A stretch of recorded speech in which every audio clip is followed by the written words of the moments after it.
Greetings, everyone. Greetings. Welcome to a special edition of Real Talk with ZSJ. I am your host, Sister Zakia. And so I wanted to come in today. Man, there's so much for us to talk about.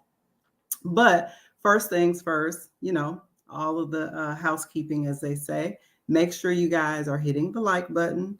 If you are new here, go ahead and hit the subscribe button. And then finally, make sure you all share this out because, I really think this is going to be a really important discussion. I may also drop the link for you all to join me in a discussion, maybe after about 15 or 20 minutes after I get done, talking about, the things that's currently on my heart right now. And of course, definitely have to recap the All Black National Convention.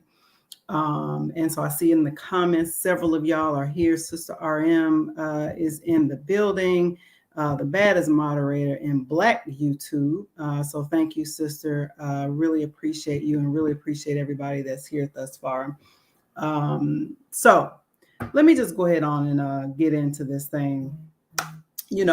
Number one, I want to, start off with some positive things and just hats off to our brother, Dr. Boyce Watkins, who hosted the seventh annual, hosted the seventh annual All Black National Convention this past weekend. We were in Charlotte, and it really was a very positive space. I thought it was well done. And I have to say that it's one of the most authentically, Black spaces that I have been in a very long time. Why don't y'all let me know where y'all tuning in from? Put your location in the chat. Interested in seeing if I have any of my international family online that's watching right now. If you're just now coming in, hit the thumbs up button and share this broadcast. Share. Anyway, going back to the All Black National Convention. So I work in the nonprofit industrial complex. I work, doing advocacy and organizing works. My husband and I do this work together. And we work at the intersection of racial justice and education justice.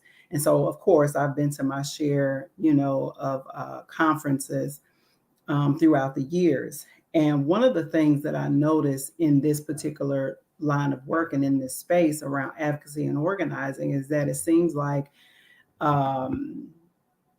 Black men have been systemically really pushed out, of the movement. And I don't know, there's others who, definitely, see some similar things. But I thought that was important for me to talk about in context of the All Black National Convention. And I saw so many Black men, positive, upright, Black men from every walk of life. There were 2 billionaires in the room until just, all the way down to just your regular brothers and sisters who are interested in liberation for Black people, who are interested in being supportive of Black people, and who are interested in making sure we're advancing a positive agenda towards liberation for our people. And had an opportunity to see Brother Reza for the first time in person. Had an opportunity, obviously, to see Brother Nuri. The NOI was definitely very much well represented. And it was just a respectful time amongst everybody. I had an opportunity to be on a panel. In fact, I was on the first panel on Saturday morning, and the topic was dealing with media manipulation. And so we know that absolutely the media is not our friend in our community for the most part. And I had a chance to share the stage with the brother Julian, who was the founder of Push Black. I don't know if any of you all are familiar with them, but they have a huge digital space. So they're on all of the different platforms. But it was great sharing the stage with him and talking to him and, getting to know him better. And, who knows what may happen in the future. There may be some ways we can figure out a collaboration and do some work together. outside of, just coming together once a year for the convention. The goal is to be working together and networking and getting on the same page with like-minded Black, African, more, however we are identifying. I'm trying to be respectful of people's identities, but like making sure, that we are maximizing that type of space. Um, Also, Sister Dr. Maya, a lot of y'all probably know her and subscribe to her YouTube page. I've been a guest on her show. So she shared the stage with us. And then finally, the positive brother, D1. I was not familiar with the brother at all until that space. And it was really great learning more about his background, learning more about his business acumen, his business sense, and why he turned down a record contract from Wheezy himself, Lil Wayne. So the D1 is out of New Orleans. I don't know if folks, know who he is. Feel free to put it in the chat if you know anything about that brother and, just what your thoughts are about him. But yeah, just I like the other thing I wanted to share about the All Black National Convention is that Boyce and his team had relevant topics that I know happen within the community, but may not necessarily be given leverage, if you will, in the so-called mainstream, community. And so his name is DEE1. He's D1, DEE1. I guess, I don't know, beats or whatever. I'm not really sure, but I think that is, yes, that's him. That's the brother. He was very, very powerful. Very powerful. I really enjoyed talking to him. I had an opportunity to kind of rap with him outside of the panel and things like that. And there was just Black people in there selling their products. Like there was no issues. Like we love each other, and I felt like that space gave off a lot of love. There was a wide spectrum of Black people with different ideologies. There was a sister who was there who has worked with the FBI in the past and things like that. And so she talks specifically about our body language and how, non verbal communication impacts, our work and impacts our lives. And then, of course, all the way to having Brother Reza. Dr. Christine was there. If people are familiar with her, she became famous because of her testimony at the Michigan legislature, pushing back on the mandates and things like that around that jab. So, we got to be careful how we name things on here. YouTube will take you down. And I had an opportunity to share the space with my husband. We both, did a lot of networking. And just enjoy the space. The other piece I thought, in terms of the topics were so timely. How many of y'all have ever been to a conference that talked to you about making sure that you are prepared as a Black community, for Black people, for, when things just really hit the fan in terms of, making sure we have the things we need to survive out here. So there was a sister and her husband that did a workshop around survival strategies and being prepared, in that type of way. There was a lot of different things on economics, from, banking Black, things like that, and however you feel about that politically. But then there was lots of conversation about learning about the market, learning just different tools, wealth building strategy tools. I would say that was a big part of the conference. And I thought, that's critical, because within our community, that is, a conversation that I believe we should be much more serious about,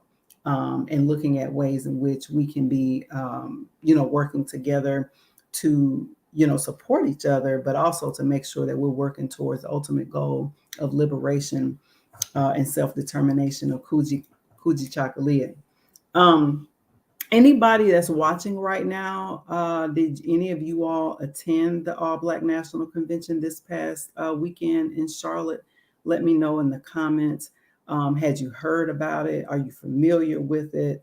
Have you attended in the past? I would be really interested in the folks who are watching now, just in your thoughts. If you ever attended in person, I would highly encourage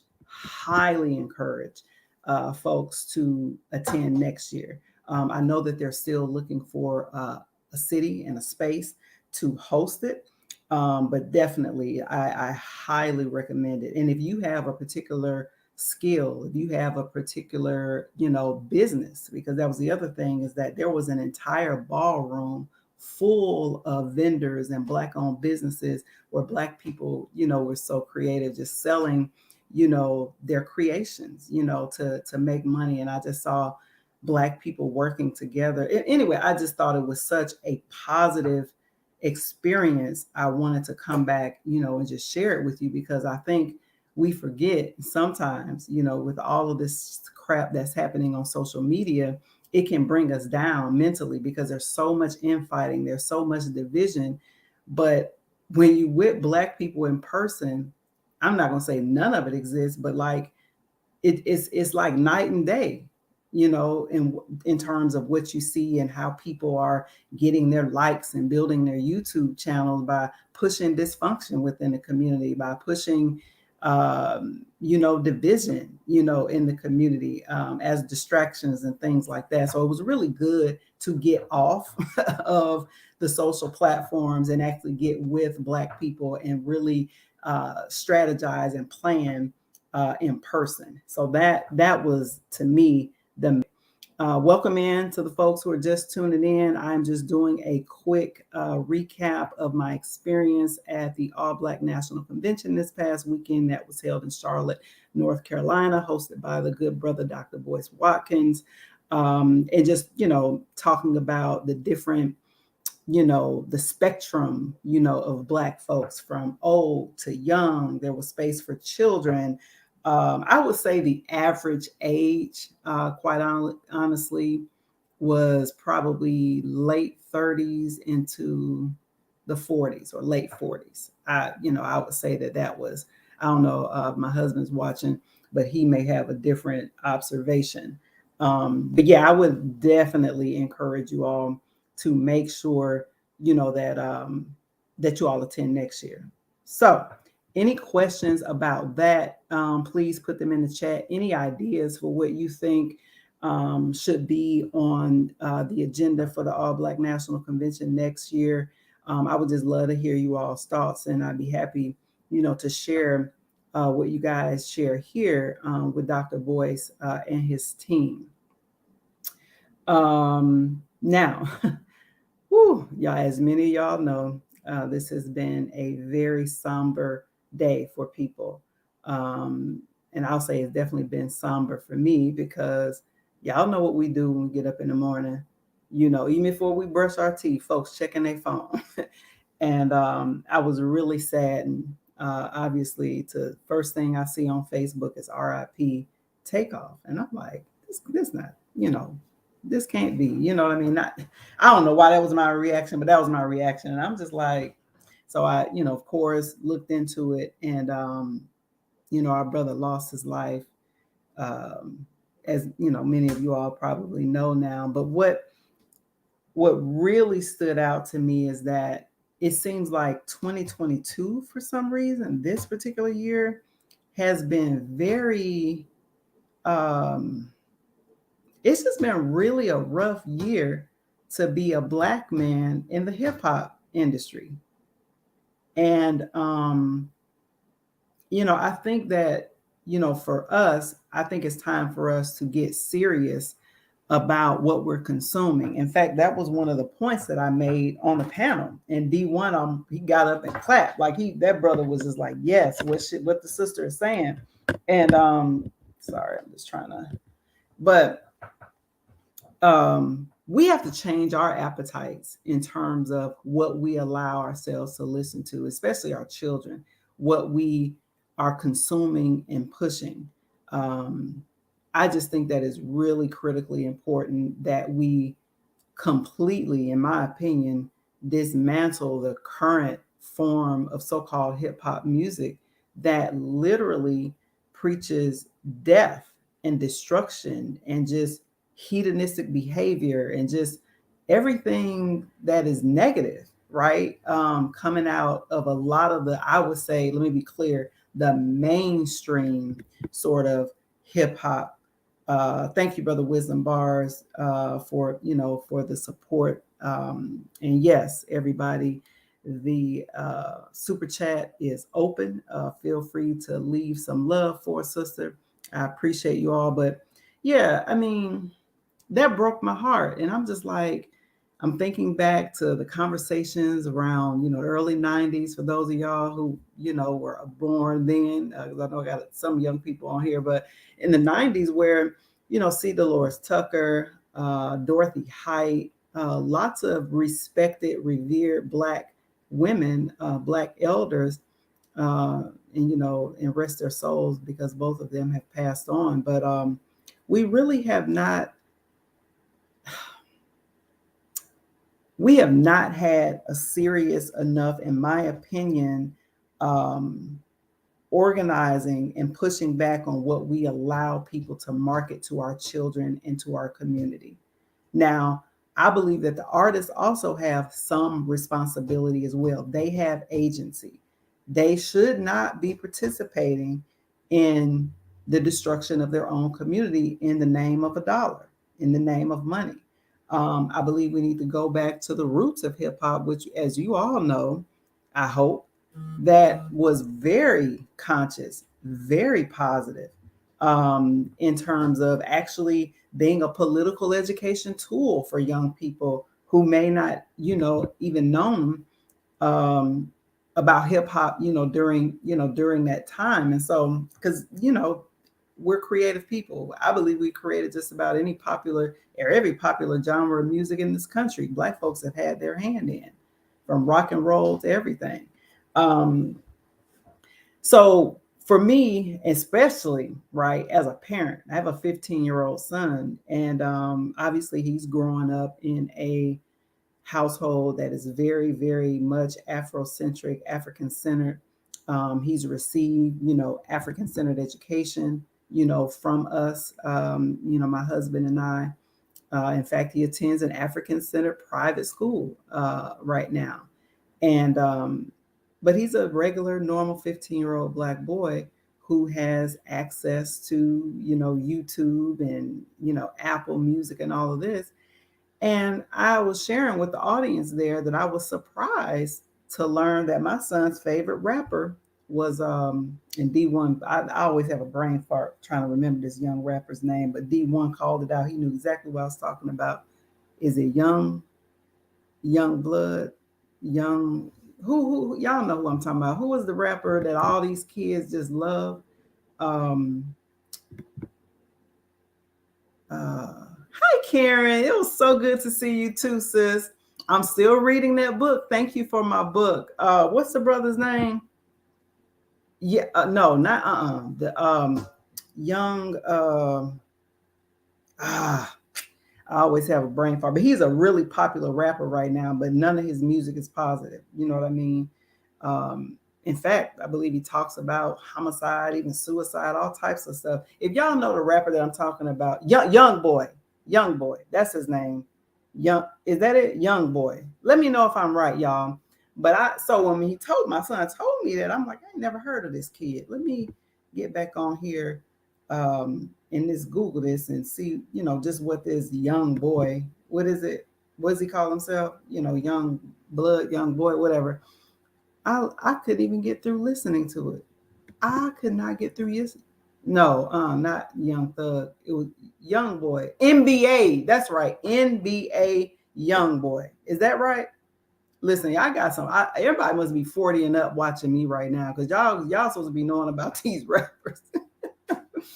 um, but I actually had to sit down, with my son, my husband, and I, and was just like, explaining to him uh, that we don't control outside of the artist actually rapping the stuff. We actually do not control what gets lifted up the most in media. Okay, yeah, Young Boy, that's him. NBA Young Boy, that's right. We don't control distribution. We don't control, what is being pushed out there to the masses. And keep in mind, this music is not just domestic in terms of like we think this music just stays within the Black community in America. this is a global world at this time. So you have people in other countries associating Blackness with this type of wretchedness and evilness that's being pushed out, across the world. Um, and I think that for us, we got to move past so-called respectability politics and all that stuff that people were using to fight back against our elders in the 90s. We really need to sit back and take an assessment of the fact that we are contributing, right? We are collaborating, unfortunately, with white supremacists, with the type of lyrics and the type of music, that we are allowing ourselves to be consumers of. And I think, to me, that is what's sad. We should not become desensitized, y'all. Whatever we do, please don't become desensitized to the killing of Black boys and men within our community. Um, just don't. And I'm gonna go ahead and just drop the link if anybody wants to come up and you want to share a perspective. I'm gonna drop the link to join me on StreamYard. Just make sure that when you come in, at least on the back room, to have your camera on so that I can make sure I'm talking to an actual person, make sure I'm not like, talk, even if when I bring you up, you don't want to be on camera, that's fine. But in the back room, I want to be able to see, if you're Black, and just make sure you're a real legitimate person. So that's the requirement. And I will be happy, to invite anybody up to the stage. There is the link right now in the chat. And, if you want to come up and maybe offer some of your ideas in terms of solutions, Brother Wisdom Bars, I really love that, to have you come up if you can, or if you're in a position to do so. It would be great to hear your thoughts around the just incessant killing that seems to be directly connected to the hip hop rap community. The other thing that touched my heart today, and it actually made me share a tear, was I saw a repost of another rapper. I believe he was out in LA, Designer. I don't know if people saw his live, but that brother was in real legitimate tears. And he announced the fact that he's leaving rap. And so that just really struck a chord with me, to see that you got these rich young brothers who somehow feel powerless in what's taking place within the community, within hip hop community, and just how it's impacting them. Maybe they're feeling like they have a target on their back, right? But the fact that he was so vulnerable and he was sharing that with the world just really touched my heart. I actually wanted to hug the brother because he was bawling, in tears, just because he was naming like a bunch of rappers that have died, this year and last year, um, and the different types of beefs that they're creating with each other and all of this stuff. I just think that is extremely, extremely sad. So yeah, I would love, to see if anybody else, has any thoughts, ideas about how, we can try to keep our young men, our boys and our men safe, from harm, and not to allow ourselves to become desensitized. I say that as a mother. My son is definitely a consumer of the hip hop music that's out there. Um, and I just say that as somebody who loves Black people from the bottom of my heart. I love us. And I want to see the best, for us. One of the suggestions that I made on my Facebook page, and for those of you all who are my Facebook friend, you probably saw it, but I posted a picture, a photo of Minister Farrakhan. And on the caption, I said, listen, I think at this point, every Black boy and young man should have to go through the Nation of Islam, in my opinion, as a rites of passage. Now, I also let them know that I would not be tolerating any anti-Farrakhan hate on my posts, because I know some of y'all are out there too. The same here. I'm not, we're not going to do that. Um, because out of all the things that, the NOI can be critiqued for, and hell, even rightfully so, right? Um, we can do that in a way that doesn't dehumanize our people and cause further division. But one of the things that I know that can be said unequivocally, since this organization is about to be 100 years old in 2 years, I believe NOI will be 100 years old, um, is that they make men. They do a good job of instilling discipline in Black boys and men. And that is something that is to be admired. They do a good job of basically through the teachings of the Honorable Elijah Muhammad, retooling our brains psychologically and how we feel about ourselves as Black people, right? Um, and so to me, when I see, what's happening in the community, and I know that, even in the 90s as well, Minister Farrakhan did an entire tour called Stop the Killing, right? This is not a new thing. As many of you all know, the NOI has brokered peace between gangs in different cities, right? And so that's why I made that suggestion, because I think at this point, what's happening is that we have not reared our children in a way that they will be repulsed to even think about rapping about killing another brother, somebody that looks like them, that's impacted by white supremacy just like them, right? It wouldn't even come across their minds to do something like that, right?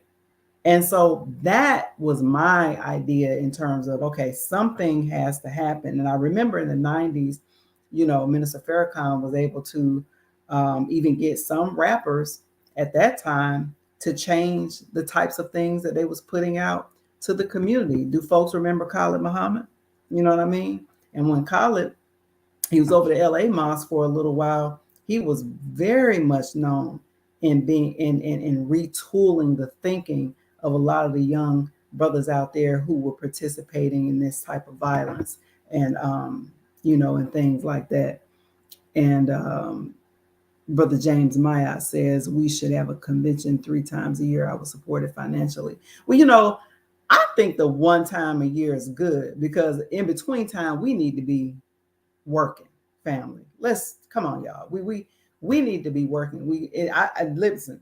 I'm all for us coming together, strategizing together. But once we leave, everybody needs to leave with a to-do list. Everybody needs to leave with, okay, this is my part. This is how I'm contributing to our liberation, and making sure that we're doing that in a unified way. And I'm talking about Black people across ideology. We have got to stop allowing people, others, to influence us, right? To weaponize certain identities and say, "Oh, no, I can't work with you because I'm a such and such and such and such, and I don't identify as such and such."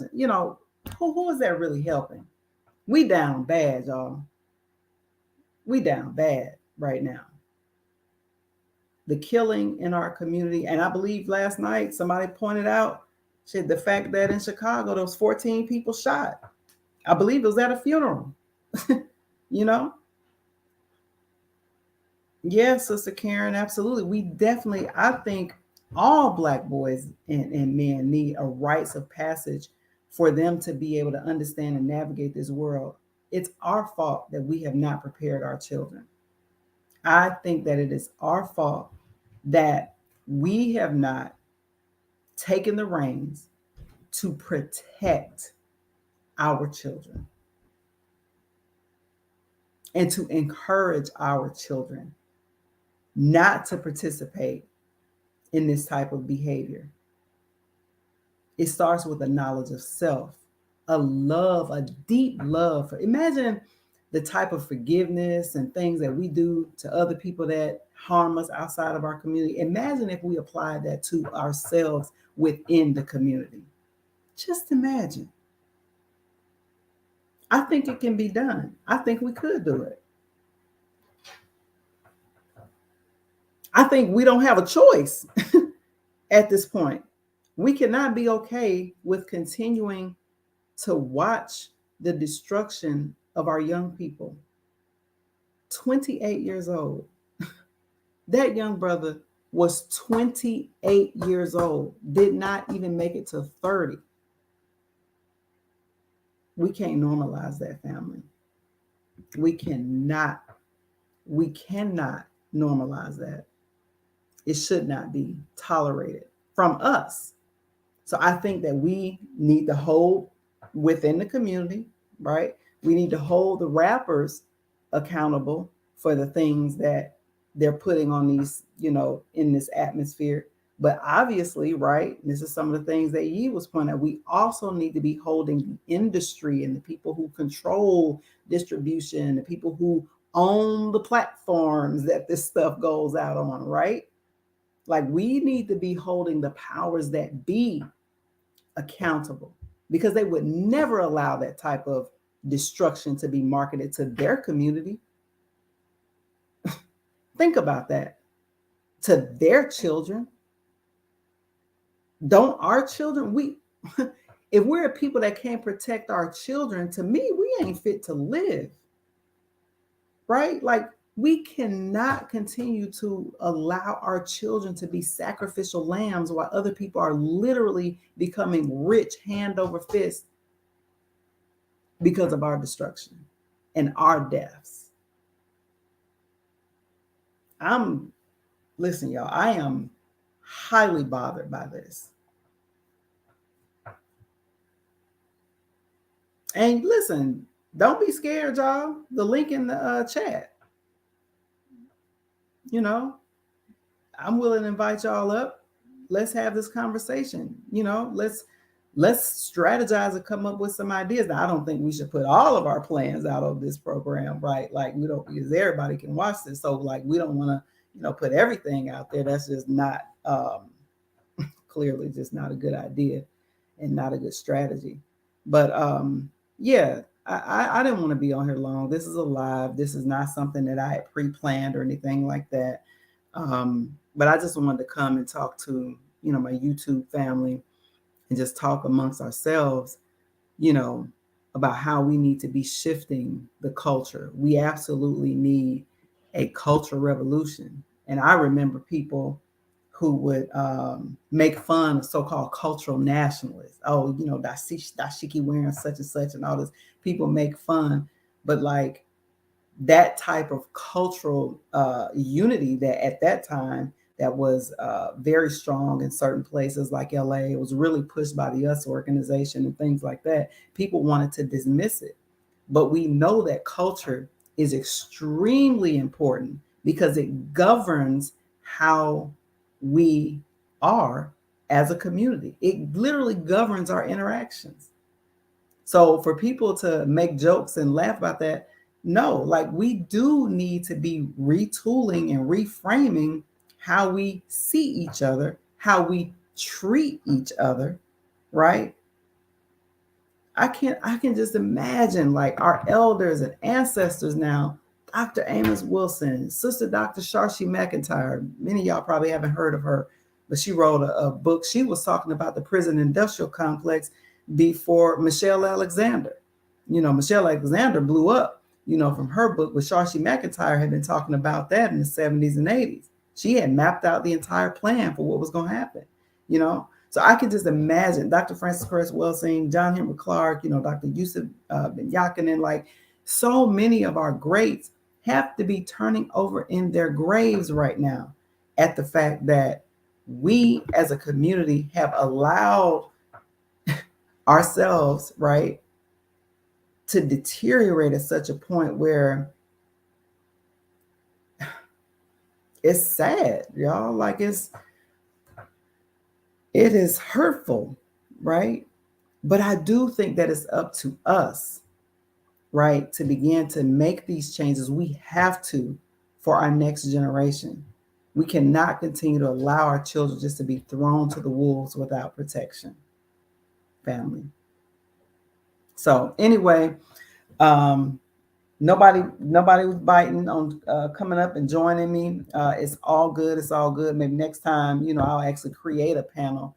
In fact, I believe that is exactly what I'm going to do. I'm going to create a panel discussion on this issue with brothers that I know in the work, with brothers I trust, brothers I love in the work, and probably bring something to you all next week, just so we can be putting out some positive vibrations that we certainly need, across just across the country and across Black communities, globally.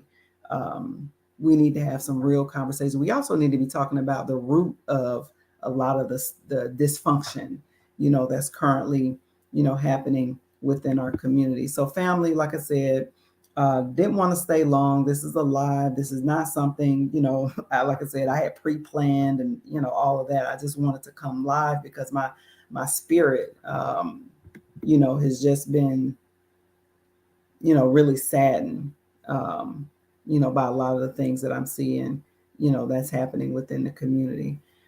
So with that, thank you, Sister RM. We appreciate you so much. The baddest moderator in Black YouTube.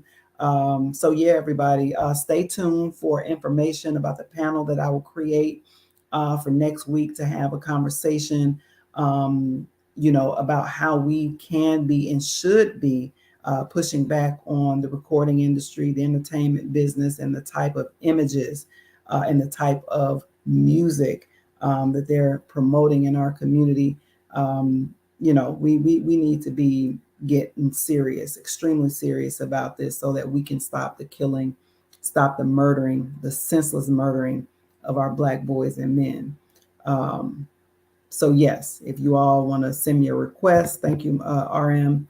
If you follow me on Twitter, Instagram, or Facebook, send me a direct message, or you can email me. RM has also put my email in the chat for you all. Please email me.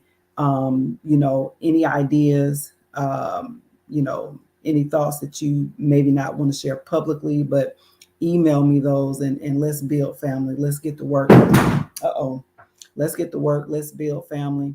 I appreciate you all. Thanks so much, for coming in and rocking with me for a few minutes today.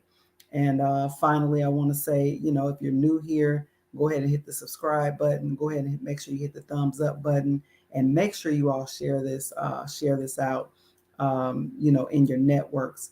And finally, yes, my email is there. Email me, and I'll keep you all posted on the panel that I put together that will probably air on this channel next week. And with that, I will talk to you all soon. Take care of each other, Black people. Love on each other. Do something nice for a Black man today. If you're in the grocery store, you see a Black man, give him a smile, give him a nod, right? Let them know, it's okay. Because I know a lot of Black men are carrying a lot of just, probably anxiety, depression, all of those things. But love on your Black men, love on your Black boys today, and just wrap your arms around them. Let them know that we love them, and let them know that we're going to be working to make sure that we change and push back on the type of things, entertainment, right, in our community that is literally contributing to our destruction. And with that, peace and blessings, everybody. Much love to you. Until next time.